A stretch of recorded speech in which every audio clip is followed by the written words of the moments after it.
हमारे चैनल को लाइक करें, शेयर करें और सब्सक्राइब करो और बेल आइकॉन को दबाओ। सर्वांना नमस्कार। मी रोहन घुगे, जिल्हाधिकारी जळगाव। आत्ताच आमच्या निदर्शनास काही नागरिकांनी आणि न्यूज एजन्सीजनी आणून दिलाय की भरपूर मोठ्या प्रमाणावरती पेट्रोल पंपावरती नागरिकांनी गर्दी केलेली आहे पेट्रोल भरण्यासाठी आणि डिझेल भरण्यासाठी। मी सर्वांना आवाहन करू इच्छितो की आम्ही सर्व पेट्रोलचे जे सप्लायर्स आहेत आणि त्यांचे जे एजन्सीज आहेत या सगळ्यांशी आम्ही संपर्क साधलेला आहे आणि असं कुठल्याही प्रकारचा डेटा समोर आलेला नाहीये की त्यांच्याकडे कुठल्याही प्रकारची साठ्याची कमतरता किंवा येणाऱ्या सप्लाय चेनमधल्या पेट्रोल डिझेलची कमतरता आढळून आलेली नाहीये।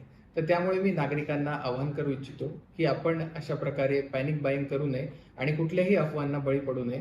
हा साठा पर्याप्त प्रमाणामध्ये उपलब्ध आहे आणि येणाऱ्या सप्लाय चेन मधला साठा देखील पर्याप्त आहे। तरी सर्वांनी अशा अफवांना बळी पडून अशा प्रकारची पॅनिक बाईंग करणे टाळावे। धन्यवाद।